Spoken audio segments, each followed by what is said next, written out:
اعوذ باللہ من الشیطان اللعین الرجیم بسم اللہ الرحمن الرحیم الحمد للہ رب العالمین والصلاة والسلام علی اشرف الانبیاء والمرسلین سیدنا و مولانا ابی القاسم محمد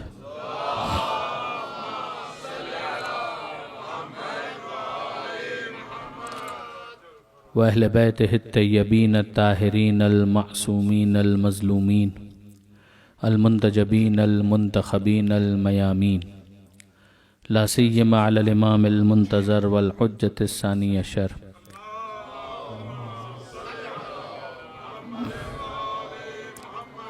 الذين أذهب الله عنهم الرجس وطهرهم تطهيرا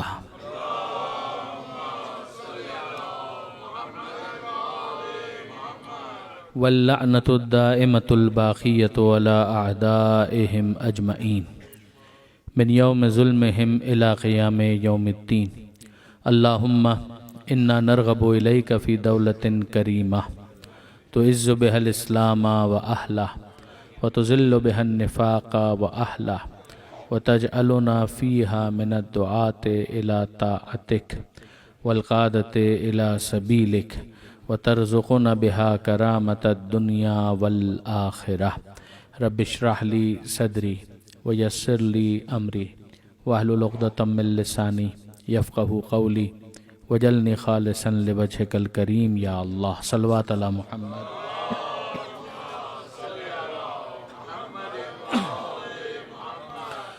أما بعد فقد قال الله سبحانه وتعالى في القرآن الحكيم بسم اللہ الرحمن الرحیم فسبح بحمد ربک وکن من الساجدین واعبد ربک حتی یأتیک الیقین صلوات علی محمد وآل محمد۔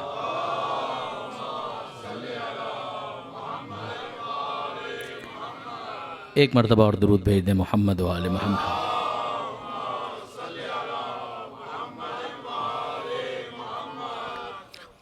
برادران عزیز، تیسری اور آخری مجلس ہے، جو گزارشات پیش کرنا ہے وہ تو بھی میں آپ کے سامنے عرض کرتا ہوں، مگر لائٹر نوٹ پر عرض کروں کہ عدل کا جو ترجمہ ہمارے یہاں کیا جاتا ہے وہ تو ہے انصاف کا، مگر انصاف کا مطلب ہوتا ہے آدھا آدھا کر دینا، جو ہر جگہ عدل کے مفہوم کو پوری طریقے سے نہیں پہنچاتا، اس لیے کہ ہر جگہ عدل کا یہ تقاضا نہیں ہوتا کہ آدھا آدھا کر دیا جائے۔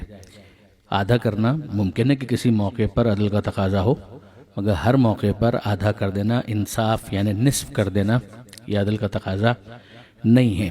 تو عدل کا تقاضا کیا ہے؟ عدل کی ڈیفینیشن یہ ہے کہ وضع الشیء فی محلہ، کہ کسی چیز کو اس کے مقام پر رکھنا۔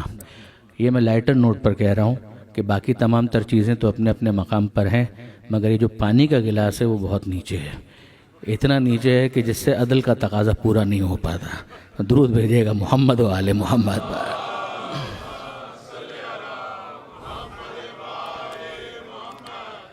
سورہ ہجر کی یہ آخری دو آیتیں ہیں کہ جسے مسلسل آپ کے سامنے تلاوت کرنے کا شرف حاصل کیا گیا، جس میں پروردگار عالم یہ ارشاد فرماتا ہے کہ فسبح بحمد ربک، تسبیح کرو اپنے رب کی حمد کے ساتھ، وکم من الساجدین، اور سجدہ گزاروں میں شامل ہو جاؤ، وعبد ربک، اور اتنی عبادت کرو اپنے رب کی، حتی یأتیک الیقین، یہاں تک کہ تم منزل یقین پر فائز ہو جاؤ۔ یقین کے منزل پر فائز ہونے کے بعد بھی ترک عبادت کی اجازت نہیں ہے، البتہ یہ تو طے شدہ بات ہے کہ اس دنیا میں رہتے ہوئے وہ کون ہے کہ جس سے منزل یقین حاصل ہو سکے، سوائے اس کے کہ اس کا نام محمد ہو یا وہ سلسلہ آل محمد میں ہو۔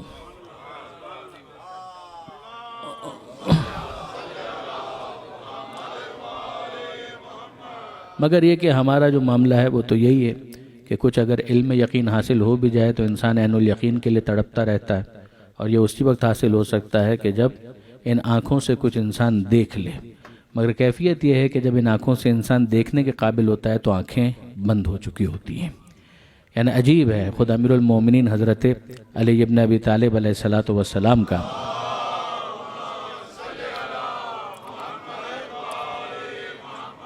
یہ فرمان ہے کہ الناس نیام اذا ماتوا انتہبوا، کہ لوگ سو رہے ہیں، یعنی ابھی جب کہ تمہیں وہ جاگتے ہوئے نظر آ رہے ہیں تو اگرچہ یہ جاگتے ہوئے دکھائی دے رہے ہیں مگر یہ جاگے ہوئے نہیں ہیں، یہ سو رہے ہیں۔ اذا ماتوا، اور جب یہ مر جاتے ہیں تو اس وقت صحیح معنوں میں جاگتے ہیں اور بیدار ہوتے ہیں، یعنی صحیح معنوں میں آنکھیں کھلتی اس وقت ہیں کہ جب آنکھیں بند ہوتی ہیں۔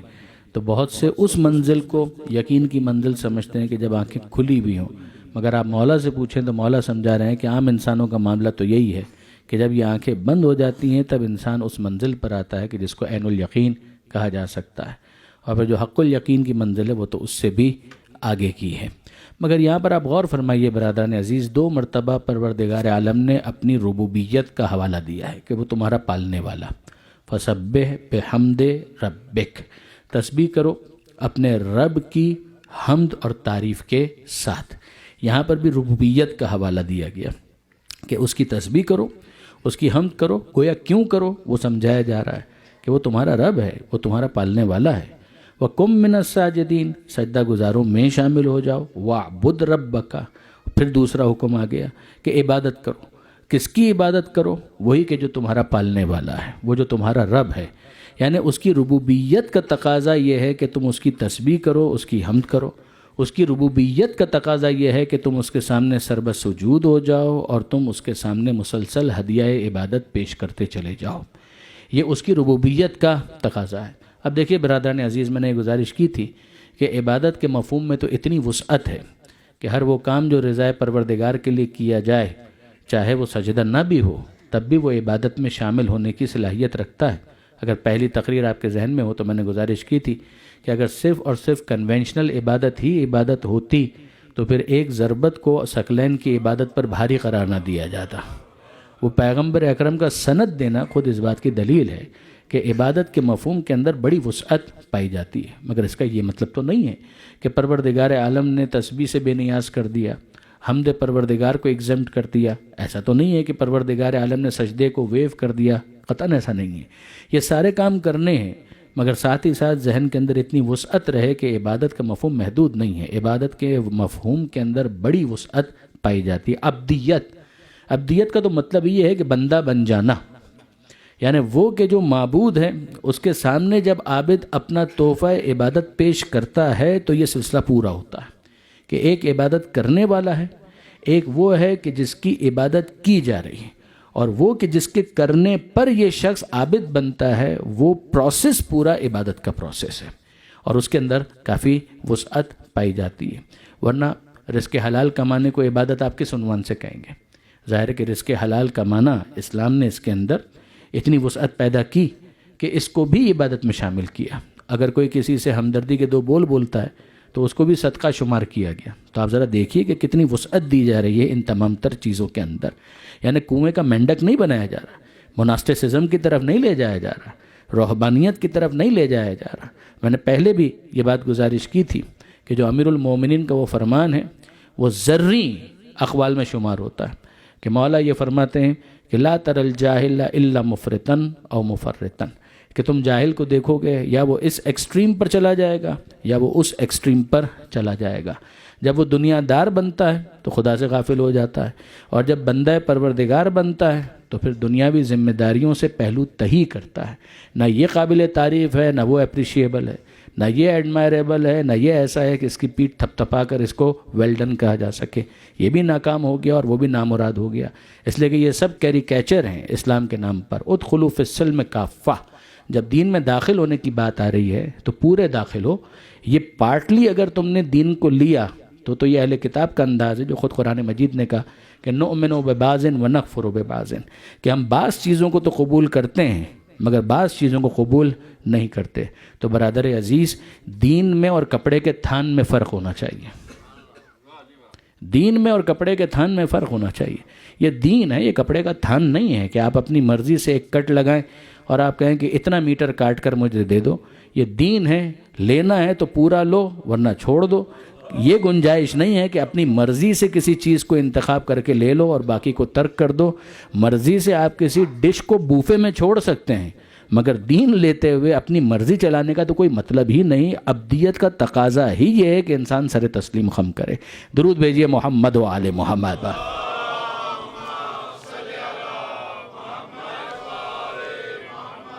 اب ذرا دیکھیے برادران عزیز کہ یہ جو دو لفظ یہاں پر پروردگار نے دیے کہ فسبح بحمد ربک، کہ تسبیح کرو اپنے رب کی اور اس کی تعریف کرو، یہی دو حکم وہ ہیں کہ جن پر جب عمل کیا جاتا ہے تو انسان بے اختیار کہتا ہے۔ سبح اس کی زبان پر آ جاتا ہے سبحان اللہ، جب ہم رکوع میں جاتے ہیں تو کہتے ہیں سبحان ربی العظیم و بحمدہ، یہ بحمدہ ہی کے ساتھ ہم نے اس تسبیح کے مفہوم کو وسعت دی کہ سبحانہ یعنی بے عیب ہے۔ وہ کون بے عیب ہے؟ ربی، وہ میرا رب ہے، میرا پالنے والا ہے۔ العظیم، وہ صاحب عظمت ہے۔ و بحمدہ، اور نہ فقط یہ کہ میں اس کی تسبیح کر رہا ہوں بلکہ اس کی تعریف بھی کر رہا ہوں۔ یہی مفہوم جب سجدے کے ذکر کے اندر ہم دیکھتے ہیں تو اس طرح سے سمجھایا گیا کہ سبحان ربی الاعلی و بحمدہ، تو ایک مرتبہ پھر تسبیح پروردگار ہے، اور پھر حوالہ وہی ہے کہ چونکہ وہ ہمارا رب ہے، وہ ہمارا پالنے والا ہے، تو اس کے لیے علوف کا بھی اعلان کریں گے، اس کی تسبیح بھی کریں گے، و بحمدہ، اور ہم اس کی حمد اور تعریف بھی کریں گے۔ پیچھے اور چلے جائیے، جہاں سے نماز شروع ہوتی ہے تو انسان یہی کہتا ہے الحمدللہ رب العالمین، کہ تمام تعریفیں اللہ کے لیے کہ جو عالمین کا پالنے والا ہے۔ لفظ حمد کے اوپر جو الف لام ہے، اصطلاحاً اس کو الف لام استغراق کہا جاتا ہے، کہ جس کا مطلب یہ ہوتا ہے کہ تمام تعریفیں، تمام کی تمام تعریفیں، پھر اس کے بعد جو قابل تعریف ہوگا وہ اسی لیے ہوگا کہ اسے اس نے چن لیا۔ بہت توجہ کیجئے گا، یہیں پر وہابیت دھوکہ کھاتی ہے، یہیں پر وہابیت سب سے زیادہ پریشان ہوتی ہے۔ یعنی اس کا مسئلہ یہی ہے کہ لفظ حمد کے اوپر الف لام سمجھ میں آتا ہے اور لفظ محمد بھی سمجھ میں آتا ہے، مگر پھر یہ سمجھ میں نہیں آتا کہ کیسے ممکن ہے کہ جب ساری تعریفیں اللہ کے لیے ہے، ساری حمد اللہ کے لیے ہے، تو پھر محمد قابل تعریف کیسے ہو گئے؟ کبھی انسان غور تو کرے کہ محمد کا تو مطلب ہی یہ ہے کہ جس کی تعریف کی گئی اور بہت زیادہ تعریف کی گئی۔ عربی کے اعتبار سے یہ باب تفعیل ہے جس کے اندر مبالغہ کا مطلب موجود ہوتا ہے، ایگزیجریٹ کیا جاتا ہے، اور ایسا بھی نہیں ہے کہ یہ نام قرآن مجید میں استعمال نہ ہوا ہو۔ خود پروردگار عالم نے ایک سورہ کا نام سورہ محمد رکھا، تو لفظ محمد بھی قرآن میں آیا ہے، سورہ محمد بھی قرآن میں موجود ہے، اور دوسری طرف ہم دیکھتے ہیں کہ پروردگار عالم نے پوری طاقت کے ساتھ اعلان کر دیا کہ الحمدللہ رب العالمین، کہ تمام تعریفیں ہیں تو اللہ کے لیے کہ جو عالمین کا پالنے والا ہے۔ تو میں آپ سے پوچھتا ہوں کہ جب ساری تعریفیں اس کی ہیں تو پھر محمد کی تعریف کس کھاتے میں ہے؟ ساری بات یہ ہے کہ اندازہ کرو کہ جس کے لیے ساری تعریفیں ہیں، اگر وہ کسی کی تعریف کر رہا ہو تو وہ کتنا بڑا محمد ہوگا، وہ کتنا بڑا محمد ہوگا۔ اب آپ پھر غور کیجئے کہ ہم نے سجدے کے اندر کہا سبحان ربی الاعلی، ہم نے تو اس کے علوف کا اعلان کر دیا، اس کے بڑے ہونے کا اعلان کر دیا، تو پھر اس کے بعد علی کا نام علی کیسے رکھا گیا؟ یہی تو سمجھانے والی بات ہے کہ علی العظیم کہہ کہ العلی العظیم کہہ کہ وہ العلی العظیم، پروردگار عالم نے اپنا تعارف کروایا تھا۔ جس طرح سے وہاں پر حمد کا مفہوم واضح ہو جائے تو لفظ محمد میں دقت نہیں ہوتی، اسی طریقے سے هو العلی العظیم میں علی کا مطلب واضح ہو جائے تو لفظ علی میں کوئی زحمت باقی نہیں رہتی۔ وہ جو صاحب علو، صاحب بلندی ہے، وہ کہ جس کے لیے تمام تر عظمتیں ہیں، اگر وہ کسی کی عظمت کا اعلان کرے تو پھر اندازہ تو کرو کہ وہ کتنا صاحب عظمت اور صاحب بزرگی ہوگا کہ پروردگار عالم نے اس کے لیے ان ناموں کو منتخب فرمایا۔ تو آپ دیکھیے برادران عزیز کہ سبح اور بحمدہ، اور اس کے اوپر پھر عمل۔ ہم خود جو تسبیحات اربع پڑھتے ہیں اس کے اندر بھی ان دونوں لفظوں کو تکرار کیا جاتا ہے، سبحان اللہ والحمد للہ ولا الہ الا اللہ واللہ اکبر۔ تو یہ سبحان اللہ کا مطلب کیا ہے؟ سبحان اللہ کا مطلب ہے بے عیب ہے، وہ بے عیب ہے، والحمدللہ، اور ساری تعریفیں اس کے لیے۔ اسی سے نکلا ہے صفات جمال و جلال کا پورا سلسلہ جو بچوں کو پڑھایا جاتا ہے کہ کچھ صفات ثبوتیاں ہیں اور کچھ صفات سلبیاں ہیں۔ حالانکہ جب بچوں کو یہ پڑھایا جاتا ہے تو انصافاً یہ بہت مشکل ہے ان کے لیے کمپریہنڈ کرنا، لیکن کچھ چیزیں میمورائز کروائی جاتی ہیں کہ لیٹر فیز میں کہیں ان کے لیے ان باتوں کا مطلب واضح ہو سکے۔ تو وہاں پر بھی اگر آپ دیکھیں تو یہی ہے، صفات ثبوتیہ کا مطلب کیا ہے کہ وہ صفات جو خدا میں پائی جاتی ہیں، اور صفات سلبیہ کہ جو خدا میں نہیں پائی جاتی۔ تو نہ پائی جانے کا مطلب کیا ہے؟ یعنی اگر ہم یہ کہیں کہ خدا کے اندر یہ صفات پائی جاتی ہیں، اس کا کیا مطلب ہے؟ اور اگر ہم یہ کہیں کہ یہ صفات خدا میں نہیں پائی جاتی ہیں تو ان کا کیا مطلب ہے؟ ان دونوں کا مطلب کیا ہے؟ دیکھیے برادران عزیز، ذرا آپ غور فرمائیے کہ خود لفظ اللہ کا کیا مطلب ہے۔ اللہ کا مطلب ہے مستجمع لجمیع صفات الکمال۔ لفظ اللہ اگر آپ اس کو ایلوبریٹ کرنا چاہیں تو عربی میں اس کو اسی طریقے سے کہا جاتا ہے کہ مستجمع لجمیع صفات الکمال، کہ وہ ذات کہ جس میں کمال کے تمام اوصاف موجود ہیں اور خود سے موجود ہیں، کہیں سے ایکوائرڈ نہیں ہے. اگر وہ بھی کسی اور سے حاصل کرنے لگے تو پھر وہ خدا ہوگا، اگر وہ بھی کسی اور سے ایکوائر کرنے لگے تو پھر تو وہ خدا ہوگا.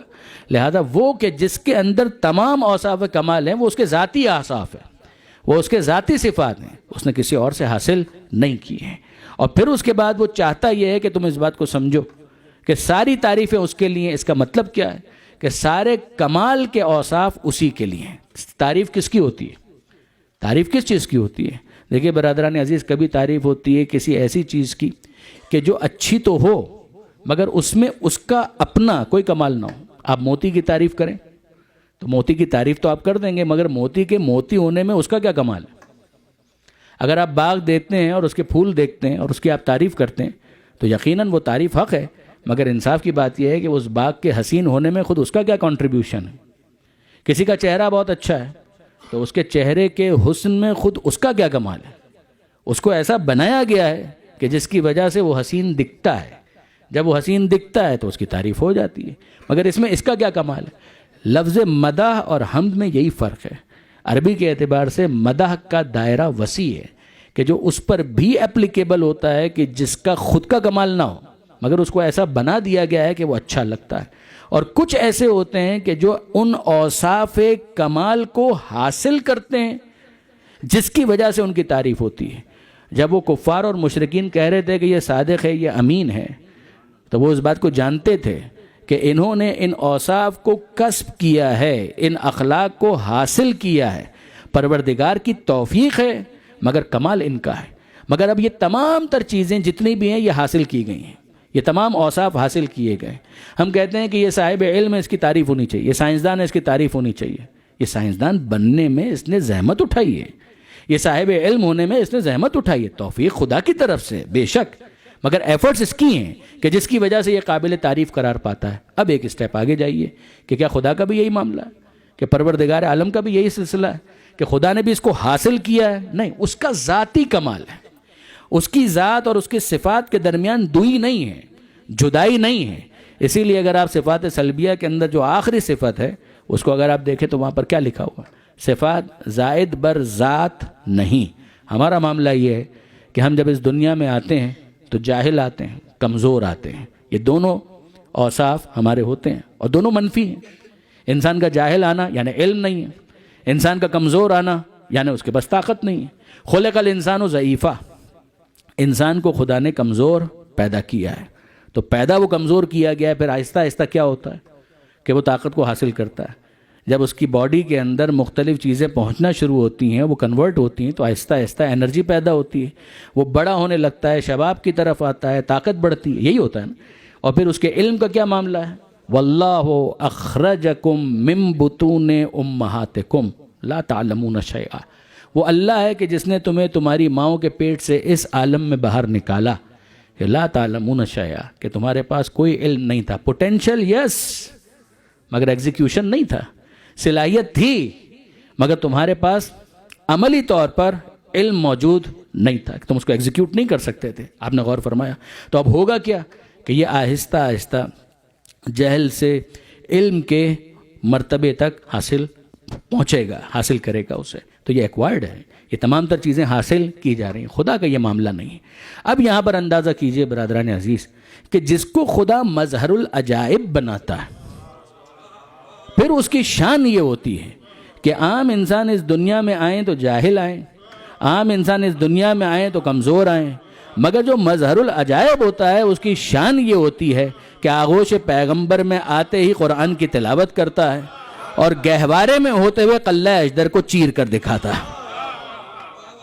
کہ جب مظہر العجائب کے علم کا یہ معاملہ ہے تو سوچو اس خدا علیم کا علم کیا ہوگا، اور جب مظہر العجائب کی قدرت کا یہ عالم ہے تو سوچو اس خدا قدیر کی قدرت کا کیا عالم ہوگا.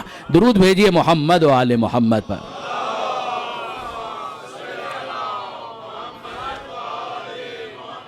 تو اب برادران عزیز خدا کی بے عیب ہونے کا اعلان کہ تسبیح پروردگار کرو، خدا کے صاحب کمال ہونے کا اعلان کہ اس کی تعریف کرو. کیا اس کے اندر کوئی صفت نہ ہو یہ ممکن ہے؟ اگر کوئی صفت کمال کی نہیں ہے تو کیسے اس کے اندر ہوگی؟ اس میں اگر وہ صفت ہو تو وہ اس کے لیے عیب ہے. یعنی میں آپ کی خدمت میں عرض کروں، مثلا ایک مکتب فکر ہے جس کا خیال یہ ہے، ایک مذہب، ایک دین، نام بھی نہیں لیتا، کوئی ضرورت بھی نہیں ہے، کہ پروردگار نے اس دنیا کو بنایا اور اس کے بعد پھر آرام کیا.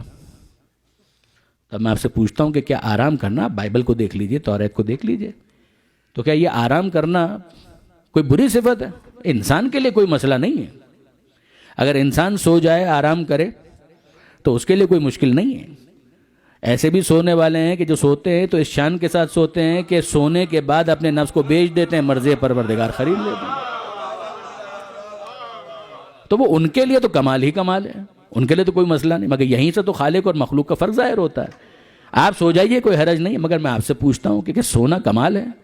انسان کے لیے کمال اس لیے ہو سکتا ہے کہ اس سونے کے ذریعے سے وہ اپنی انرجی کو بحال کرنا چاہتا ہے. جو خستگی، شکستگی، پژمردگی اس کے اوپر طاری ہو چکی ہے، اس کا وہ علاج کرنا چاہتا ہے، مداوع کرنا چاہتا ہے. مگر کیا یہ بات پروردگار عالم کے باب میں بھی درست ہو سکتی ہے؟ کیا یہ بات درست ہو سکتی ہے؟ یعنی اگر وہ بھی تھک گیا تو اس کا مطلب یہ ہے کہ وہ جسم رکھتا ہے. تھکنا جسم کی صفات میں سے ہے، وہ جسم کا خالق ہے. اگر خالق کے جسم و بدن بھی تھکنے لگے تو پھر وہ مخلوق ہوگا، وہ خالق نہیں ہوگا. آپ نے غور فرمایا؟ اسی طریقے سے اگر کوئی شخص یہ کہے کہ بھئی ہم لوگ بھی کھانا کھاتے ہیں، خدا بھی کھا لے، تو اس میں مسئلہ کیا ہے؟ ہم بھی پانی پیتے ہیں، خدا بھی اگر پانی پی لے تو اس میں مسئلہ کیا ہے؟ قدرت پروردگار کا یہ مطلب نہیں. بعض افراد نے اس کو قدرت کے ساتھ کنفیوز کیا. انہوں نے کہا کہ عیسیٰ علیہ السلام خدا کے بیٹے کیوں نہیں ہو سکتے؟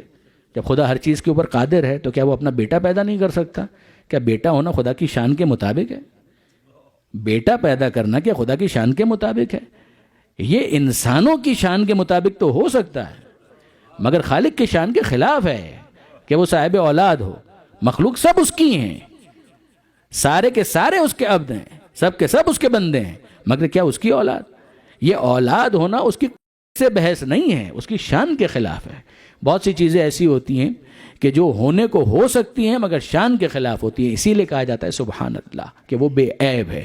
تعالی اللہ عما یشرکون، خدا اس سے بالا تر ہے کہ جو یہ مشرکین بیان کرتے ہیں. آپ نے غور فرمایا برادران عزیز؟ تو لہٰذا یہ دونوں چیزیں بہت امپورٹنٹ ہیں کہ ایک ہے تسبیح پروردگار یعنی خدا کے بے عیب ہونے کا اعلان، اور ایک ہے حمد پروردگار کہ خدا کے اوصاف کمال کا بیان، اس کے جمال کا بیان کہ وہ قدیم ہے، وہ قادر ہے، وہ علیم ہے، وہ حی ہے، وہ مدرک ہے. یہ پروردگار عالم کے اوصاف ہیں.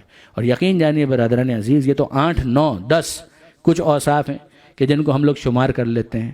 سلام کرنا چاہیے آل محمد کو کہ جنہوں نے جوشن کبیر کے ذریعے سے کم 1000 اوصاف پروردگار کا تعارف کروایا. یہ جو دعائے جوشن کبیر ہے، یعنی ہم بڑے فخر کے ساتھ اسے کسی کے سامنے بھی پیش کر سکتے ہیں کہ ذرا دیکھو مناجات کا انداز کیا ہوتا ہے، خدا کو کیسے پکارا جاتا ہے، خدا کی بارگاہ میں کیسے عرض ادب کیا جاتا ہے. اور پھر اس کے بعد انسان اور آگے بڑھے تو صحیفہ کاملہ جو چوتھے امام کی دعاؤں کی کتاب ہے، اور اس اہتمام کے ساتھ دیکھیے بہت ساری چیزیں ہیں جو امام نے بیان کر دیں، لوگوں نے سن لی، نوٹ کر لی، اور اس کے بعد پھر ایک دوسرے سے بیان کرنے لگے. صحیفہ کاملہ کا معاملہ یہ نہیں ہے. صحیفہ کاملہ کا معاملہ یہ ہے کہ چوتھے امام نے اس کو پرزرو کرنے کے لیے خود اہتمام کیا. ایک نسخہ 5ویں امام تک پہنچا اور ایک نسخہ زید شہید تک پہنچا، اور پھر اس کے بعد وہ آگے بڑھا، اور کچھ عرصے کے بعد، کچھ سالوں کے بعد وہ پھر منتشر ہوتا ہوتا ہر ایک تک پہنچ گیا. دیکھیے میں آپ کی خدمت میں عرض کروں برادران عزیز، دعا کے حوالے سے اس بات کو ذہن میں رکھنا چاہیے. تسبیح، حمد، دعا، یہیں تک ہم پہنچے نا. یہ یاد رکھیے گا برادران عزیز. دعا کے بارے میں آیت اللہ شہید مرتضیٰ مطہری علی اللہ مقامہ، انہوں نے پھر وہی کتاب جو پہلے بھی میں نے ریفر کی تھی، انسان کامل، پرفیکٹ مین جس کا انگلش ٹرانسلیشن ہے، وہاں پر ایک جگہ انہوں نے بڑی پیاری بات کی. یہ بتائیے کہ دعا طالب ہے یا دعا مطلوب ہے؟ دعا طالب ہے یا دعا مطلوب ہے؟ یعنی طالب کا مطلب کیا ہوتا ہے؟ ایسا نہیں آپ میں سے کسی کا نام طالب موسوی ہو تو ہاتھ کھڑا کرے اور وہ کہے کہ میں طالب ہوں. میں دعا کی بات کر رہا ہوں کہ دعا طالب ہے یا دعا مطلوب ہے. اگر آپ بظاہر دیکھیں تو دعا طالب لگتی ہے. اے پروردگار مجھے یہ دے دے، مجھے وہ دے دے، مجھے یہ چاہیے، مجھے وہ چاہیے. اس میں کوئی خرابی نہیں. دعا طالب تو ہے. طالب کا مطلب ہے طلب کرنے والی، کہ جس کے ذریعے سے کسی چیز کو طلب کیا جاتا ہے. مجھے مکان چاہیے، مکان نہیں ہے. مجھے اولاد چاہیے، اولاد نہیں ہے. مجھے مال چاہیے، مال نہیں ہے. یہ ساری وہ دعائیں ہیں کہ جو طالب ہیں. میں یہ نہیں کہہ رہا کہ یہ نہیں ہونی چاہیے، مگر سوال یہ ہے کہ کیا دعا فقط طالب ہوتی ہے یا مطلوب بھی ہوتی ہے؟ یعنی ڈیمانڈنگ ہوتی ہے یا اٹ سیلف یہ ڈیمانڈیڈ ہے؟ اب میں آپ کے سامنے کیس رکھتا ہوں. فرض کرنے میں تو کوئی حرج نہیں ہے نا. اس دنیا میں کون ایسا شخص ہے کہ جو مسئلوں سے خالی ہو، جس کی کوئی مشکلات نہ ہو، کوئی پریشانی نہ ہو؟ یہ وہ چیز ہے جسے خود معصومین نے ایلوبریٹ کیا کہ دنیا میں تم رہتے ہو تو خطروں میں گھرے ہوئے ہو. جوانی ہے تو بڑھاپے سے خطرہ ہے، صحت ہے تو بیماری کا خطرہ ہے، زندگی ہے تو موت کا خطرہ ہے، دولت ہے تو غربت کا خطرہ ہے. تو خطروں میں تو انسان گھرا ہوا ہے. ایسا ہی ہے نا برادران عزیز؟ اب میں آپ سے پوچھتا ہوں، مجھے ایک بات بتائیے. ہم فرض کرتے ہیں ایک شخص ایسا ہے کہ جس کے پاس دولت ارب پتی ہے، جوانی ایور گرین ہونے کی اسے گارنٹی دے دی گئی ہے کہ تم ہمیشہ جوان رہو گے. فرض کرنے میں کیا جاتا ہے؟ ٹھیک ہے جی. بیماری اسے اطمینان دلا دیا گیا ہے کہ بیماری تمہارے قریب بھی نہیں پھٹکے گی. موت اس کو یقین دلا دیا گیا ہے کہ تمہارے لیے عمر خضر لکھ دی گئی ہے، قیامت سے پہلے مرنے والے نہیں ہوں. اب میں آپ سے پوچھتا ہوں، یہ نیسیسٹیز، یہ لگژریز جو پورا اکنامکس کے اندر ڈسکس کیا جاتا ہے، اسی طریقے سے ہوتا ہے نا، پورا پیرامڈ بنتا ہے کہ نیچے سب سے نیسیسٹیز رکھ دی، پھر لگژریز رکھ دی، اس طریقے سے وہ چیز اوپر جانے لگتی ہے. ساری نیسیسٹیز اس کی فلفلڈ، کوئی ایشو نہیں ہے. لگژریز، جو سب سے زیادہ لگژریس لائف اسٹائل ہو سکتا ہے، لیوش لائف اسٹائل ہو سکتا ہے، وہ اس کا ہے اور اس کو کوئی خطرہ نہیں ہے. تو اب اس کی تو کوئی ڈیمانڈ نہیں، تو اس کو تو پھر دعا نہیں کرنی چاہیے. سیدھی بات ہے کہ اگر دعا صرف ڈیمانڈنگ ہوتی ہے کہ جس کے اندر کسی نہ کسی چیز کو مانگا جاتا ہے، تو پھر تو اس کے بعد اسے کوئی دعا نہیں کرنی چاہیے. لیکن اگر دعا طالب ہونے کے ساتھ ساتھ مطلوب بھی ہے، یعنی ریگارڈلیس کہ انسان کو کچھ چاہیے یا نہیں چاہیے، خود اس کی ضرورت ہے کہ وہ پروردگار عالم کی بارگاہ میں عرض ادب کرے اور دعا کرے.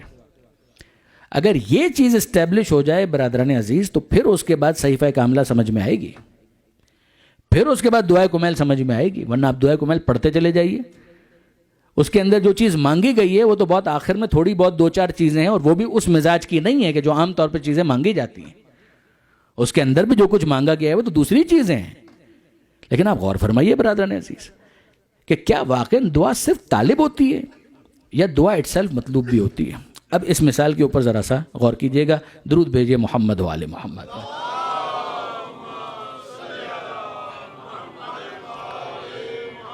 آپ لوگ ماشاءاللہ یہاں پردیس میں، آپ میں سے بہت سے ایسے ہیں کہ جن کے لیے اب یہ پردیس جو ہے وہ دیس بن چکا ہے. اس نے آپ کو ایڈاپٹ کر لیا ہے، آپ نے اس کو ایڈاپٹ کر لیا ہے.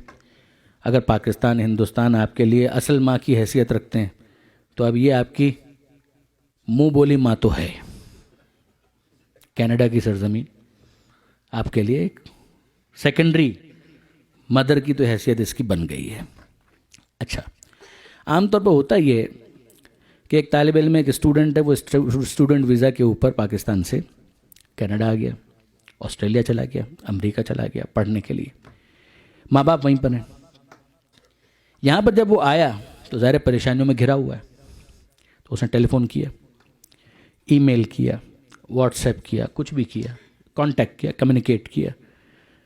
اماں کو فون کر رہے ہیں، ابا کو فون کر رہے ہیں، ہاں بیٹا کیسے ہو، خیریت سے ہیں، سب کچھ ٹھیک ٹھاک چل رہا ہے. کہا کہ ہاں مگر ایک مشکل ہے. کہا بولو کیا مشکل ہے؟ ہم تمہارے ماں باپ ہیں، ہم تمہاری اس مشکل کو حل کرنے کی کوشش کریں گے، بتاؤ کیا مشکل ہے. کہا یونیورسٹی کے اندر سیمسٹر کا امتحان ہونے والا ہے، فیس نہیں بھری ہے اور پیسوں کی ضرورت ہے. کتنے پیسوں کی ضرورت ہے؟ مثلا $4,000 $5,000، مجھے نہیں معلوم، مثال دے رہا ہوں.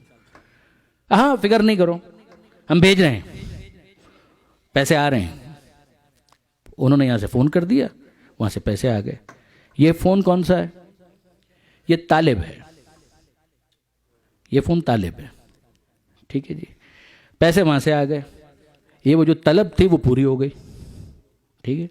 اب اس کے بعد چند مہینے گزرے اور پھر واپس فون گیا. والدہ نے، والد نے وہاں سے فون اٹھایا، ہاں بیٹا کیسے ہو، خیریت سے ہو؟ کہاں کا سب ٹھیک ہے، لیکن ایک مشکل ہے اور وہ یہ ہے کہ ہاسٹل کی فیس مجھے دینی ہے. یہاں پر ڈوم جو ہے اس کی فیس مجھے دینی ہے، جو بھی آپ نام لیتے ہیں. کہا کتنی؟ کیا کہ مثلاً $2000 نہیں ہو پا رہے مجھ سے، کچھ آپ اس کے اندر ہیلپ کر سکتے ہیں؟ ہاں ہاں، ہم تمہارے ماں باپ ہیں، ہم تمہاری مدد کریں گے، کیوں نہیں کریں گے، بھجوا رہے ہیں. $2000 اور آ گئے. اچھا جناب، وہ یونیورسٹی کے سیمسٹر کی فیس کی ضرورت تھی، فون گیا، یہ طالب تھا. ہاسٹل کی فیس چاہیے، فون گیا، یہ فون طالب تھا. اب اس کے بعد سال گزر گیا، 2 سال ہو گئے، 3 سال ہو گئے، اس نے فون نہیں کیا. اور وہاں پر جو والدین ہیں وہ مضطرب ہیں، وہ بے چین ہیں کہ صاحبزادے نے فون کیوں نہیں کیا. کسی طریقے سے انہوں نے حاصل کیا ان کا فون نمبر. ابھی تھوڑا سا پرانے زمانے میں چلے جائیے جب موبائل فون نہیں ہوا کرتے تھے، لینڈ لائن ہی کے اوپر اپروچ کیا جاتا تھا. تو انہوں نے وہاں سے فون کیا اور پھر اس کے بعد کہا کہ مجھے میرے بیٹے سے بات کرنی ہے. بیٹے کو بلایا گیا، وہ لینڈ لائن پر آ گئے. انہوں نے کہا کہ ہیلو، ہاں بیٹا تمہاری ماں بول رہی ہوں، تمہارا باپ بول رہا ہوں. کہ جی فرمائیے. کہا کہ بہت عرصہ نہیں ہو گیا تم نے فون نہیں کیا.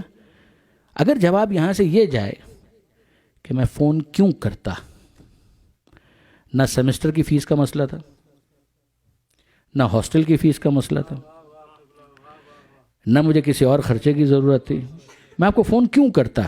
اب میں آپ سے پوچھتا ہوں کہ اپنے آپ کو ان ماں باپ کی جگہ پر رکھیے اور مجھے بتائیے کہ پارلیمانی زبان میں جتنی گالیاں ممکن ہوں گی وہ آپ دیں گے یا نہیں دیں گے؟ غیر پارلیمانی اولاد تو پھر اولاد ہے، وہ تو آپ نہیں کریں گے. لیکن جو پارلیمانی انداز ہو سکتا ہے اس کے اندر جو الفاظ آپ استعمال کر سکتے ہیں وہ آپ استعمال کریں گے یا نہیں کریں گے؟ کیس کیا ہے برادران عزیز؟ یعنی وہ کیا کہیں گے؟ وہاں سے یہی کہیں گے کہ اس کا مطلب صاحبزادے فون اسی وقت کیا جاتا ہے کہ جب کوئی ضرورت ہو. یعنی اگر کوئی طلب ہو تو فون کیا جائے گا، اور اگر طلب نہ ہو تو فون نہیں کیا جائے گا. اس کا مطلب یہ ہے کہ تمہارا فون صرف طالب ہوتا ہے، فون خود مطلوب نہیں ہوتا. اگر وہ سامنے سے یہ کہے کہ ہاں بھائی ایسا ہی تو ہوتا ہے، تو میرا خیال ہے کہ اس کے بعد ان ماں باپ کو سمجھ جانا چاہیے کہ بچہ ہاتھ سے نکل گیا. اور فرمایا آپ نے. اب آپ اندازہ کیجئے برادران عزیز، ایک دعا وہ ہے کہ جو طالب ہے اور ایک دعا وہ ہے کہ جو مطلوب ہے. پروردگار مجھے یہ چاہیے، بے شک انسان خدا سے نہیں مانگے گا تو کس سے مانگے گا؟ آل محمد کے صدقے میں نہیں مانگے گا تو کس کے صدقے میں مانگے گا؟ یقیناً وہ مانگے گا، اے پروردگار مجھے یہ چاہیے، اے پروردگار مجھے وہ چاہیے. یہ دعائیں طالب ہیں، اس میں کوئی حرج نہیں ہے. مگر سوال یہ کہ کیا انسان اسی وقت ہاتھ اٹھائے گا کہ جب اسے کوئی طلب ہو؟ اسے وہ کمی کیوں محسوس نہیں ہوتی کہ جس کا شکوہ وہ ماں باپ کر رہے تھے؟ یعنی اگر تمہیں کوئی طلب نہ ہو تو ماں باپ کی یاد نہیں آتی. اس کا مطلب یہ ہے کہ تمہارا فون خود مطلوب نہیں ہے. اگر ماں باپ کی یاد آ رہی ہوتی تو لازماً تم نے فون اٹھانا تھا، چاہے ہیلو ہائی کرنے کے لیے، چاہے سلام علیک کرنے کے لیے، چاہے حال احوال پوچھنے کے لیے، ماں کی آواز سننے کے لیے، ماں سے گفتگو کرنے کے لیے تم فون اٹھاتے اگر تمہیں یاد آتی. تو کیا یہ یاد ایسی نیسیسری چیز ہے؟ جواب جی ہاں، یہ ایسی ہی نیسیسری چیز ہے. مگر اس کا احساس کس کو ہوگا؟ جو اپنی روٹس کو فراموش نہ کرے، جو اپنی جڑوں کو نظر انداز نہ کرے. لیکن اگر اس نے اپنی روٹس کو فراموش کر دیا تو پھر اس کے بعد کیا ہوگا؟ پھر اسے اس بات کی کوئی پرواہ نہیں ہوگی.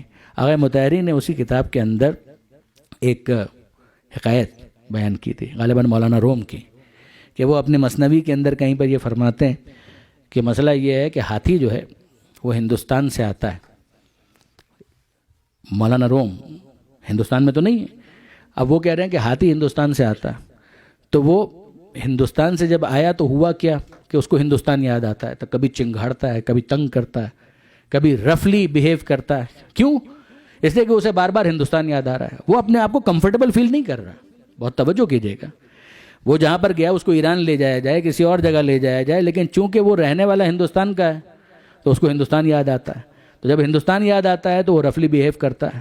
وہ کبھی چیخنے لگتا ہے، کبھی وہ چلانے لگتا ہے، کبھی وہ دھاڑنے لگتا ہے. یہ سب وہ کیوں کر رہا ہے؟ اس لیے کہ وہ آیا ہندوستان سے. تو کہا اب اس کے ساتھ کیا کیا جائے؟ کہ کچھ ایسا کرو کہ یہ ہندوستان بھول جائے. تو کہ اس کے سر کے اوپر لاٹھی مارو، اس کے سر پہ لاٹھی مارو. ہوگا کیا اس سے؟ کہ جب کبھی یہ چنگھاڑے اس کے سر پہ لاٹھی مارو. اس سے ہوگا کیا؟ ہوگا یہ کہ ایک وقت آئے گا کہ وہ ہندوستان بھول جائے گا. جب ہندوستان بھول جائے گا تو پھر اس کے بعد یہیں کا ہو کر رہ جائے گا. پھر اسے نہ ہندوستان یاد آئے گا، نہ وہ اس کی یاد میں تڑپے گا، نہ اس کی یاد میں فریاد کرے گا، کچھ بھی نہیں کرے گا. آپ نے غور فرمایا؟ پھر وہ مولانا روم کہتے ہیں کہ یہ ہاتھی کو تو ہندوستان یاد آتا ہے، گدھے کو ہندوستان کیوں یاد نہیں آتا؟ ہاتھی کو تو ہندوستان یاد آتا ہے، گدھے کو ہندوستان کیوں یاد نہیں آتا؟ تو انہوں نے خود اس کے اندر لکھا کہ معاملہ یہ ہے کہ ہاتھی ہندوستان سے آیا ہے اس لیے اس کو ہندوستان یاد آتا ہے، گدھا ہندوستان سے نہیں آیا ہے، وہ یہیں کا ہے، لہذا اس کو ہندوستان یاد نہیں آتا.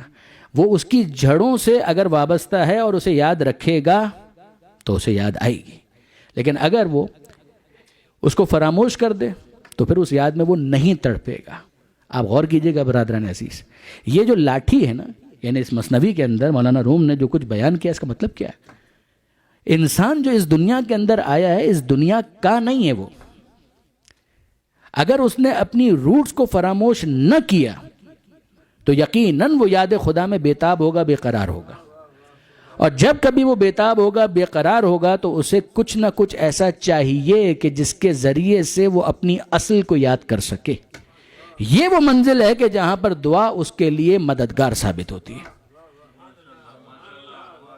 یہ وہ ٹیلی فون ہے کہ جو خود مطلوب ہے اور انسان اپنے پروردگار سے راز و نیاز کرتا ہے. یہ جو لاٹھی ماری جا رہی ہے اس ہاتھی کے اوپر کہ جس کے ذریعے سے اس کو بھلوایا جا رہا ہے ہندوستان، یہ لاٹھی کون سی ہے؟ کیا یہ دنیا کی رنگینیوں کی لاٹھی ہے کہ جو انسان کے سر پر مسلسل برسائی جا رہی ہے. اس کا امتحان یہی ہے کہ ان لاٹھیوں کی ضربوں کو سہتے سہتے یہ اپنی اصل کو یاد رکھتا ہے یا اس ہاتھی کی طرح فراموش کر دیتا ہے. اگر وہ بھول جائے گا تو پھر اس کو دعا کا مطلوب ہونا سمجھ میں نہیں آئے گا، پھر تو وہ اسی وقت دعا کے لیے ہاتھ اٹھائے گا جب کوئی طلب ہوگی. لیکن اگر اسے یہ احساس ہو جائے کہ دنیا میں وہ مسفٹ ہے، دنیا میں اس کا قیام عارضی ہے، دنیا ایک آئیڈیل جگہ نہیں ہے، یہ کچھ بھی ہو جائے یہاں پر کمفرٹیبل نہیں ہو سکتا. ریلیٹیو کمفرٹ وہ حاصل کر سکتا ہے، no doubt about it. Relatively گاؤں کی زندگی اور ہوگی، شہر کی کچھ بہتر ہوگی، ایشیا کی کچھ اور ہوگی، کینیڈا کی بہتر ہوگی.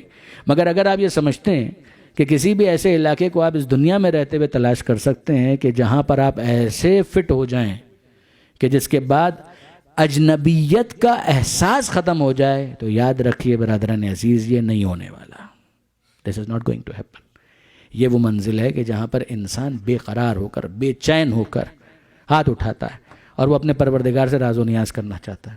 ایک طریقہ تو بہت آسان ہے کہ جب پروردگار عالم نے ایسی جگہ پر بھیج دیا ہے کہ جہاں پر ہم لوگ مسفٹ ہیں تو یہاں پر رہیں کیوں؟ جب 100 سال کے بعد بھی مرنا ہی ہے تو ابھی چلے جاتے ہیں. یہ خودکشی کرنا، یہ فرار اختیار کرنا ہے. فرار وہ اختیار کرتا ہے جو فرار کا ماننے والا ہو. حیدر کرار کا ماننے والا کبھی فرار اختیار نہیں کرتا. یہ یاد رکھیے گا برادران عزیز. ایک سفیر ہے، اس کو بھیجا گیا، رہتا وہ کہیں پر ہے، اسے بھیجا گیا کسی اور ملک، وہ اپنی اسناد سفارت لے کر چلا گیا. وہاں پر جب وہ ہے تو یقیناً اسے اپنا وطن یاد آئے گا، مگر اس کے سفارتی تقاضے یہ ہیں، اس کی جاب کی نیچر یہ ہے، اس کی جاب کی ڈسکرپشن یہ ہے، اس کی ریکوائرمنٹ یہ ہے کہ جہاں پر وہ ہے وہاں پر رہتے ہوئے اپنی اصل سے وابستگی کو برقرار رکھتے ہوئے اس کام کو انجام دے کہ جو اس کی اصل نے اس سے مانگے ہیں. اگر اسے اپنے خاندان کی یاد آتی ہے ٹیلی فون کر سکتا ہے، اگر وہ چاہتا ہے کانٹیکٹ کرے تو کانٹیکٹ کر سکتا ہے. اگر جو اس کی اصل ہے، جو اس کی روٹس ہیں، وہ اس کو کوئی انسٹرکشنز دینا چاہیں گی تو وہ وہاں سے بھیج دیں گی. یہی وہ چیز ہے کہ جس کو معصوم نے بیان کیا. معصوم نے کہا کہ اگر تم خدا سے بات کرنا چاہتے ہو تو نماز پڑھو، اور چاہتے ہو کہ خدا تم سے بات کرے تو قرآن پڑھو. اگر تم خدا سے بات کرنا چاہتے ہو، رہو اس دنیا میں، اس دنیا کے ہو کے مت رہو. اس دنیا میں تم نے رہنا ہے، مگر جس طرح سے وہ سفیر رہتا ہے کہ اسے معلوم ہے کہ نیشنلٹی میری کہیں اور کی ہے، بالآخر مجھے اس طرف جانا ہے، اس طرح سے تم اس دنیا کے اندر رہو. اور جب اس دنیا میں تمہیں اجنبیت کا احساس ہو تو اس میں پریشان ہونے کی ضرورت نہیں ہے. اس کا مطلب یہ ہے کہ تمہیں اپنی اصل کی معرفت ہے، تم اپنی اصل سے جڑے ہوئے ہو. اور اب جب تم اس سے رابطہ کرنا چاہتے ہو تو طریقہ کار بہت آسان ہے، نماز پڑھو. اس سے اگر تم ہدایت لینا چاہتے ہو قرآن پڑھو. اس سے عرض ادب کرنا چاہتے ہو صحیفہ کاملہ پڑھو، صحیفہ سجاد پڑھو. پھر اس کے بعد سمجھ میں آئے گا کہ یہ دعائیں اس فلسفی کی بنیاد پر کم ہیں کہ جس میں دعا کو صرف طالب مانا گیا. اس فلسفی سے زیادہ نزدیک ہیں کہ جس میں دعا کو مطلوب مانا گیا ہے۔ میں پھر کہہ رہا ہوں، کوئی غلط فہمی نہ ہو، انسان طلبگار ہے۔ جب انسان کمزور ہے تو وہ طلبگار ہے، وہ پروردگار عالم سے مانگنا چاہتا ہے، مانگے، مگر یہ یاد رکھیں کہ اگر ساری طلب پوری بھی ہو جائے تو انسان اجنبیت کے احساس سے مجبور ہو کر خدا کی بارگاہ میں ہاتھ پھیلانے پر مجبور ہے۔ یہ وہ ریکوائرمنٹ ہے کہ جو انسان کو صاحب عزت بنا دیتی ہے، کہ جب وہ خدا کی بارگاہ میں عرض ادب کرے۔ اب آئیے مفتی جعفر حسین علی اللہ مقامہ، جنہوں نے صحیفہ کاملہ کا بہت اعلیٰ ترجمہ کیا، بعد میں علامہ ذیشان حیدر جوادی علی اللہ مقامہ نے بھی ترجمہ کیا، مگر بہرحال مفتی صاحب نے جو ترجمہ کیا ہے وہ کمال ترجمہ کیا، حالانکہ وہ اہل زبان بھی نہیں تھے، مگر جو ترجمہ انہوں نے کیا ہے اردو زبان کے اندر حق ادا کر دیا۔ اسی کے اگر آپ مقدمے میں دیکھیں تو آپ کو بہت ساری بحثیں ملیں گی۔ اسی میں ایک پورا آرٹیکل علامہ سید علی نقی صاحب کا ہے، جو ان کے استاد بھی تھے، اور انہی کی فرمائش پر انہوں نے صحیفہ کاملہ کا اردو ترجمہ کیا تھا۔ اس میں اگر آپ علامہ سید علی نقی صاحب کا مقدمہ پڑھیں، دعا کا فلسفہ، دعا پر ہونے والے اعتراضات وغیرہ وغیرہ، اس پر بہت عمدہ انہوں نے بحث کی۔ اسی میں ایک چھوٹا آرٹیکل ان کا اور بھی ہے، علامہ سید علی نقی صاحب کا، کہ جس کے اندر وہ مصر کے علماء کے تبصروں کو شامل کرتے ہیں کہ شیخ طنطاوی کیا کہہ رہے ہیں۔ یہ شیخ طنطاوی شیعہ نہیں ہے، مگر مصر میں جامعۃ الازہر میں آپ جانتے ہیں کہ نہج البلاغہ کو بھی بہت زیادہ پذیرائی ملی، اور صحیفہ کاملہ کو بھی بہت زیادہ پذیرائی ملی، بہت زیادہ اس کو اپریشیٹ کیا گیا۔ میں معذرت چاہتا ہوں، بالکل متوجہ نہیں تھا، وقت بہت تیزی کے ساتھ گزر رہا ہے۔ درود بھیجیے محمد و آل محمد۔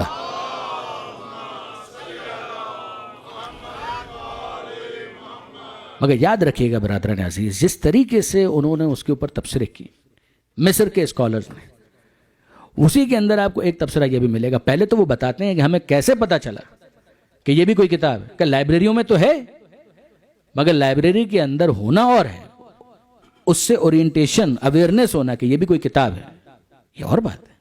نہج البلاغہ کا یہی مسئلہ تھا۔ شیخ محمد عبدہ نے اپنے عالمانہ حواشی کے ساتھ، وہ شیعہ نہیں تھے، سنی تھے، اور ان کے جو حواشی ہیں ان سے بہت سے مقامات پر ہم اختلاف کرتے ہیں، مگر قطع نظر اس سے نہج البلاغہ کو بھی انہوں نے شائع کروایا، اور بہت اہتمام کے ساتھ شائع کروایا، جس کے بعد انٹرنیشنلی جو مین اسٹریم ہمارے سنی بھائی ہیں وہ نہج البلاغہ کو نظر انداز کرنے کی پوزیشن میں نہیں رہے۔ اسی طریقے سے جامعۃ الازہر میں پھر اس کے بعد جب وہ اورینٹیشن ان کو حاصل ہوئی، انٹروڈکشن حاصل ہوا، وہ کہتے ہیں، وہ لکھتے ہیں اس کے اندر، ان کا جو عربی کا آرٹیکل ہے اس کے اندر، کہ ایک ہندوستان کا طالب علم تھا کہ جس نے ہمیں اس کتاب کی طرف متوجہ کیا کہ صحیفہ کاملہ، اور ہمیں پتہ چلا کہ ارے یہ تو زین العابدین کی، سید سجاد کی دعاؤں کی کتاب ہے۔ جب ہم نے اس کو دیکھا تو ہم تو حیران رہ گئے، اتنے سالوں سے، اتنی صدیوں سے جو کتاب موجود تھی ہم اس سے واقف ہی نہیں تھے۔ پھر اس کے بعد مختلف تبصرے ہیں، مختلف دعاؤں کے اوپر ان کے تبصرے ہیں۔ انہی میں ایک جگہ وہ تبصرہ کرتے ہوئے لکھتے ہیں کہ زین العابدین کا حق دنیا کے تمام مسلمانوں کی گردن پر ہے، دنیا کے تمام مسلمانوں کی گردن پر ہے، کہ جنہوں نے یہ سمجھایا اور یہ بتایا کہ جب توبہ کرنی ہو تو خدا کو کیسے مخاطب کیا جائے، جب شکر ادا کرنا ہو تو خدا کو کیسے مخاطب کیا جائے، جب بیمار ہو جائیں تو خدا کو کیسے مخاطب کیا جائے، اور کچھ بھی نہ ہو تو خدا کو کیسے مخاطب کیا جائے۔ ارے کمال ہے، یعنی پروردگار عالم کی بارگاہ میں عرض ادب کیسے کرنا ہے۔ اب برادران عزیز، یہ تو غیر بھی پہچان گئے، مگر اتنی بات سمجھ میں آنی چاہیے کہ جو وہاں سے آئے گا وہی اس بات کو بتائے گا کہ وہاں کا پروٹوکول کیا ہے،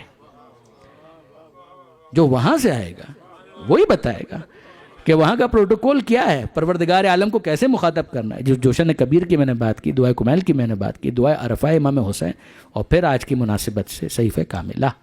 یقین جانیے برادران عزیز، افریقہ کے اندر بعض مومنین نے مجھے بتایا، جن پر مجھے اعتماد ہے، کہ بعض نان مسلمز، غیر مسلم، صحیفہ کاملہ کی دعاؤں کا انگریزی ترجمہ پڑھ کر شیعت کو انہوں نے قبول کر لیا، انہوں نے قبول کر لیا کہ کرسچینٹی کے اندر دعاؤں کا ایک معاملہ وقار ہے کہ خدا کو کیسے مخاطب کیا جائے۔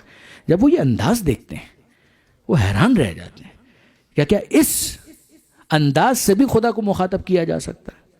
اب میں آپ سے پوچھتا ہوں، آپ بالکل ناراض نہ ہو، بزرگ تو میرے کبھی بھی مخاطب نہیں ہیں، مگر میرے نوجوان دوست، میں آپ سے پوچھتا ہوں، یہ تو غیروں کا معاملہ تھا، کیا ہم نے صحیفہ کاملہ کو آج تک سنجیدگی سے لیا ہے؟ یعنی اگر میں اس مجمع سے، جو بڑا محترم مجمع ہے، اگر میں یہ سوال کروں کہ مجھے ذرا بتائیے آپ میں سے کتنے احباب ایسے ہیں کہ جنہوں نے صحیفہ کاملہ کی دعاؤں میں سے 10 دعاؤں کو بھی ترجمے کے ساتھ ایک مرتبہ اپنی زندگی کے اندر پڑھا ہے؟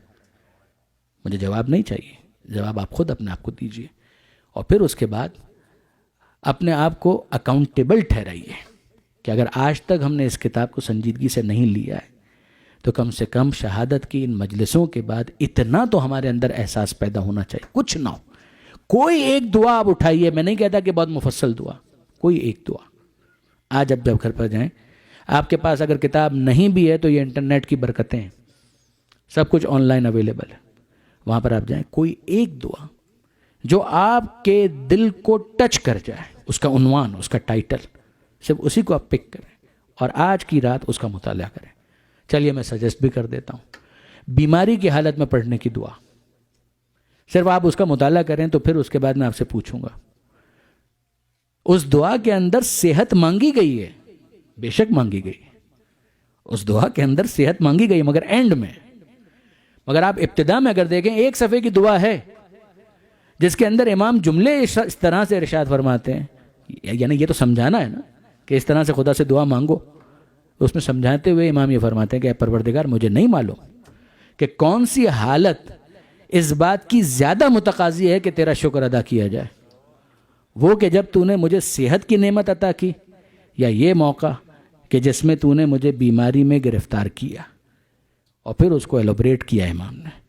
انسان یہ کوئی نہیں کہہ رہا کہ بیماری کو پرولونگ کرے، یہ نہیں کہا جا رہا، مگر نفسیاتی اعتبار سے بھی اگر انسان دیکھے کہ اگر بیماری کے یہ فوائد اس کے سامنے آ جائیں، مثلا ایک حدیث یہ ہے کہ جب تک انسان بیمار ہوتا ہے اور وہ ہاتھ پیر چلانے کے قابل نہیں ہوتا، یعنی اس انداز سے وہ ایکٹیو نہیں ہوتا کہ کوئی نیکی کا کام انجام دے سکے، تو پروردگار عالم فرشتوں کو حکم دیتا ہے کہ جب تک یہ بیمار ہے تو بیمار تو میں نے کیا ہے، اگر صحت مند ہوتا تو یہ اپنے ہاتھوں سے پیروں سے وہ ساری نیکیاں کر رہا ہوتا، تو جب بیماری میں نے دی ہے تو مجھے بالکل پسند نہیں ہے کہ اس کے نامہ اعمال میں وہ نیکیاں درج نہ ہو، جب تک بیمار ہیں ان نامہ اعمال کے اندر نیکیوں کو خود بخود درج کرتے چلے جاؤ۔ اور اس کے علاوہ یہ انسان کا جو ورلڈ ویو ہے، دیکھنے کا انداز ہے، اسیس کرنے کا انداز ہے، وہ تبدیل ہو جاتا ہے۔ بس برادران عزیز، میں نے آپ کو زحمت دی، اور آئیے منزل مصائب پر۔ میرا دل چاہتا ہے، سوچ بھی رہا تھا کہ آج میں کیا بیان کروں منزل مصائب پر۔ میں نے عرض کیا تھا آپ کی خدمت میں، میرے محسن ہیں مولانا صادق حسن صاحب، ایک مرتبہ ان سے میں نے یہ تقابل سنا اور دل کو چھو گیا، سید سجاد اور فاطمہ زہرا، دادی اور پوتا۔ منزل مصائب میں جتنی مماثلتیں دادی اور پوتے میں ہیں، 14 معصومین میں کسی اور میں یہ مماثلت آپ کو نظر نہیں آئے گی۔ کلنا محمد، سب کے سب محمد، مگر مصائب میں جو مماثلت، جو ریزمبلنس آپ کو شہزادی میں اور چوتھے امام میں نظر آئے گی، دادی میں اور پوتے میں نظر آئیں گی، وہ شاید کسی اور میں آپ کو نظر نہیں آئے گی۔ اب ذرا سنیے میرے ساتھ، شیخ صدوق خصال میں ایک روایت نقل کرتے ہیں، البکاؤن خمسن، رونے والے تو 5 ہی گزرے ہیں، رونے والے تو 5 ہی گزرے ہیں، آدم، یعقوب، یوسف، پھر اس کے بعد کس کا نام ہے؟ فاطمہ زہرا اور سید سجاد۔ کہ جتنا گریہ ان دونوں نے کیا، جتنے آنسو ان دونوں نے بہائے ہیں، اتنے آنسو کسی اور نے نہیں بہائے۔ آپ جانتے ہیں کہ فاطمہ زہرا اتنا گریہ کرتی تھی کہ لوگ امیر المومنین کے پاس آئے اور یہ کہنے لگے کہ زہرا سے کہیے یا دن میں گریہ کریں یا رات میں گریہ کریں، ہمارے کاموں میں خلل ہوتا ہے۔ یہ ہے مروت، یہ ہے مروت، مدینہ والوں کی احسان فراموشی کہ نبی کا انتقال ہوا ہے، تعزیت کے لیے آنا چاہیے، کبھی وہ آگ اور لکڑیاں لے کر آتے ہیں اور کبھی زہرا کے گریے پر اعتراض کرتے ہیں۔ امیر المومنین کے پاس یہ ایک امانت تھی، وہ آئے جناب سیدہ کے پاس اور آ کر کہا کہ فاطمہ زہرا، لوگوں کا یہ پیغام ہے کہ یا دن میں گریہ کرو یا رات میں گریہ کرو۔ تو جناب سیدہ نے کہا ابو الحسن ان لوگوں سے کہہ دیجیے نبی کی بیٹی اب زیادہ دنوں کی مہمان نہیں ہے، اب چند دنوں کی بات ہے، اس کے بعد زہرا نے ویسے ہی اس دنیا سے چلا جانا ہے۔ مگر ٹھیک ہے، اگر ان کی نیند میں اور ان کے سکون میں اور ان کے آرام میں خلل ہوتا ہے تو میں دن میں گریہ نہیں کروں گی، میں رات میں گریہ کروں گی، دن کے گریے کے لیے میں اپنے گھر سے چلی جاؤں گی۔ اور پھر جانتے ہیں آپ کے جناب سیدہ کھجور کے ایک درخت کے سائے میں پہلے بیٹھ کر اپنے بابا کو دن میں یاد کیا کرتی تھی. اور ایک شام کو جب جناب سیدہ واپس آئی ہیں تو پھر امیر المومنین نے دیکھا کہ چہرے پر تمازت کے آثار، دھوپ کے آثار. تو سوال کیا کہ فاطمہ یہ چہرے پر تمازت کے آثار کیسے؟ تو سیدہ کہتی ہیں کہ ابو الحسن امت کو یہ بھی گوارا نہ ہوا کہ جس درخت کے سائے میں بیٹھ کر میں اپنے بابا کو یاد کیا کرتی تھی وہ درخت ہی اپنی جگہ پر باقی رہنے دیا جاتا. جب میں گئی تو میں نے دیکھا کہ وہ درخت کٹا ہوا تھا. سارا دن دھوپ میں بیٹھ کر جب میں نے اپنے بابا کا ماتم کیا ہے تو ظاہر ہے کہ چہرے پر تمازت کے آثار تو ہوں گے. جس کے بعد امیر المومنین نے بیت الحزن تعمیر کیا، جو پہلا عزا خانہ، پہلا امام باڑہ، پہلا حسینیہ کہ جس میں جناب سیدہ امام حسن اور امام حسین کو لے کر جایا کرتی تھیں. یہ ہے فاطمہ زہرا کا گریہ. اور دوسرا گریہ سید سجاد کا، تو آپ پہلے بھی سن چکے کہ لوگوں نے آ کر جناب سید سجاد سے یہ کہا کہ مولا کب تک آنسو بہائیں گے، کب تک گریہ کریں گے؟ اور سید سجاد کہتے ہیں کہ ارے یعقوب کا ایک یوسف آنکھوں سے اوجھل ہوا تھا، اتنے آنسو بہائیں یعقوب نے کہ دونوں آنکھیں سفید ہو گئی. قرآن کی نص ہے، میرے سامنے تو میرے 18 یوسف قربان کر دیے گئے، شہید کر دیے گئے. کیا مجھے آنسو بہانے کا حق نہیں؟ کیا مجھے گریہ کرنے کا حق نہیں ہے؟ یہ جناب سیدہ کا گریہ اور یہ سید سجاد کا گریہ، وہ دادی کا گریہ اور یہ پوتے کا گریہ. یہ ہے پہلی مماثلت، یہ ہے پہلی مناسبت، یہ ہے پہلی مشابہت. مگر آئیے اب دوسری مشابہت کی طرف چلیے. غسال کبھی غسل دیتے ہوئے چیخ مار کے روتا نہیں ہے، وہ باہر نہیں آ جاتا. مگر یہ ہمیں نظر آیا کہ یا دادی کے غسل میت کے موقع پر میرا مولا چیخیں مارتے ہوئے باہر آ گیا، اور یا چوتھے امام کو غسل دیتے ہوئے میرا 5واں امام چیخیں مارتے ہوئے باہر آ گیا. امیر المومنین مولا کائنات، صبر کرنے والوں کے سردار، وہ چیخ مار کر باہر آ گئے. جناب زینب کہتی ہیں کہ بابا آپ نے تو ہمیں منع کیا تھا کہ ایسا نہ ہو کہ آوازیں باہر چلی جائیں اور آپ اس طرح سے دھاڑے مار مار کر رونے لگے. اور مولا کہتے ہیں کہ ہاں جب میں نے غسل میت دیتے ہوئے زہرا کا شکستہ پہلو دیکھا تو پھر میں برداشت نہ کر سکا. اور اس طرف اگر آپ 5ویں امام سے سوال کریں کہ مولا آپ غسل دیتے ہوئے باہر آ گئے، چیخیں مار مار کر رونے لگے، تو 5ویں امام یہی جواب دیں گے کہ ہاں کہ جب میں نے اتنے سالوں کے بعد بھی پشت پر تازیانوں کے نشان دیکھے اور گلے پر توقع خاردار کا نشان دیکھا، میں برداشت نہ کر سکا. یہ دوسری مناسبت، دوسری مشابہت. اور اب آئیے تیسری مشابہت کی طرف چلیے. جب کبھی بھی مجلس ہوتی ہے اور مصائب کا بیان ہوتا ہے، دادی بھی آتی ہیں اور پوتا بھی آتا ہے. سید سجاد کہاں پر بیٹھتے ہیں؟ زہری کی روایت آپ کے ذہنوں میں آ گئی ہوگی. سید سجاد کہاں پر بیٹھتے ہیں؟ سید سجاد کو صدر مجلس میں بٹھایا جاتا ہے، ممبر کے قریب بٹھایا جاتا ہے. مگر جب مصائب کا بیان ہوتا ہے وہ گریہ اس انداز سے ہو کہ جس طرح سے آپ کر رہے ہیں، تو اس کے بعد پھر سید سجاد وہاں نہیں بیٹھتے کہ جہاں پر ان کو بٹھایا گیا تھا. وہ اٹھ کر چلے جاتے ہیں اور وہاں پر جا کر بیٹھ جاتے ہیں کہ جہاں پر عزاداروں کے نالین ہوتے ہیں. میں کیسے یہ جملے کہوں کہ جب بعد میں کسی نے جا کر سید سجاد سے سوال کیا کہ مولا ہم نے تو آپ کو صدر مجلس میں بٹھایا تھا، کہا کہ ہاں تم نے تو یقیناً قدردانی کی تھی، مگر مجھے بتاؤ کہ جب میں اپنی دادی زہرا کو وہاں پر بیٹھا ہوا دیکھوں تو کیا ممکن ہے کہ میں ممبر کے پاس اپنے آپ کو باقی رکھ سکوں؟ کہ یہ تیسری مناسبت ہے.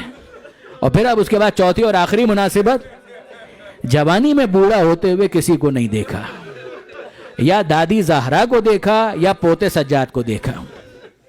فاطمہ زہرا جوانی میں بڑھاپا کیسے پتا چلا؟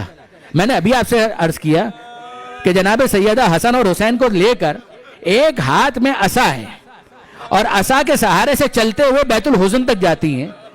اگر کوئی مورخ سے سوال کرے اے مورخ یہ بتا کہ فاطمہ زہرا کا سن کیا تھا، کیا جناب سیدہ 70 سال کی بوڑھی خاتون تھی، 65 سال کی تھی، 60 سال کی تھی، کتنا سن تھا جناب سیدہ کا؟ آپ کو معلوم ہے مورخ نے کیا جواب دیا؟ مورخ نے جواب دیا 18 برس. 18 برس میں عصا ہاتھ میں آ گیا. یہ جوانی میں بڑھاپا ہے کہ جو فاطمہ زہرا پر طاری ہوا ہے. اور آپ دوسری طرف آئیے اور پوتے کے حالات میں دیکھیے تو یہی آپ کو ملے گا. کربلا میں میرا سید سجاد، میرا بیمار امام 23 برس کا تھا. 1 سال کی قید کے بعد جب پلٹا ہے مدینہ منورہ 24 سال کا تھا. مگر جب پلٹے ہیں تو لوگ آئے ہیں نا استقبال کے لیے، انہی کے اندر چچا بھی ہیں محمد حنفیہ. چچا محمد حنفیہ سب سے سوال کر رہے ہیں کوئی مجھے بتائے گا میرا جوان بھتیجا کہاں ہے؟ اس قافلے کے اندر تو مجھے کوئی جوان نظر نہیں آ رہا. ہاں غور سے دیکھتا ہوں تو یہ ایک مرد ضعیف نظر آتا ہے کہ جس کے بال بھی سفید ہیں, جس کی داڑھی کے بال بھی سفید ہیں, جس کی کمر جھکی ہوئی ہے, کہ جس کے گلے کے اندر ہمیں نظر آ رہا ہے خم آ چکا ہے. اے مرد ضعیف بتاؤ گے کہ میرا جوان بھتیجا کہاں چلا گیا؟ تو وہ مرد ضعیف, وہ مرد پیر بزرگ یہ کہنے لگا, اے چچا جان آپ نے پہچانا نہیں, انا علی ابن الحسین, میں ہی آپ کا بھتیجا زین العابدین سید ساجدین ہوں. محمد حنفیہ آگے بڑھتے ہیں اور اپنے سینے سے لگاتے ہیں. سید سجاد کہتے ہیں چچا جان آہستہ, چچا جان آہستہ, چچا جان آہستہ. محمد حنفیہ کہتے ہیں کہ بیٹا کیا ہوا؟ کہا چچا 1 سال تک جب توق گلے میں پڑا رہے تو اس کے بعد کیفیت کیا ہو سکتی ہے؟ مگر عزیزوں اگر زہرا سے یہ سوال کیا جائے بی بی آپ جوانی میں بڑھاپا یہ کیسے طاری ہو گیا, تو جناب سیدہ کا جواب تفصیلی ہوگا. بی بی کہیں گی کہ ذرا سوچو کہ جس کے گھر کا دروازہ جلا دیا جائے, جس کے پہلو کو شکستہ کر دیا جائے, جس کا محسن شہید ہو جائے, ارے کہ جس کے اوپر اتنے مظالم ہو, جوانی میں بڑھاپا نہیں آئے گا تو کیا آئے گا؟ مگر زہرا کا جواب تفصیلی ہوگا. مگر اگر کوئی سید سجاد سے سوال کرے اے میرے مولا آپ جوانی میں بوڑھے کیسے ہو گئے, تو سید سجاد کوئی تفصیل بیان نہیں کریں گے, بس ایک لفظ کہیں گے الشام الشام الشام. کربلا کے مصائب نے سجاد کو بوڑھا نہیں کیا, یہ شام کے مصائب ہیں کہ جنہوں نے سجاد کو بوڑھا کر دیا. اللہ ولعنت اللہ علی القوم الظالمین وسیعلم الذین ظلموا ای منقلب ینقلبون. اجرکم علی اللہ ماتم حسین.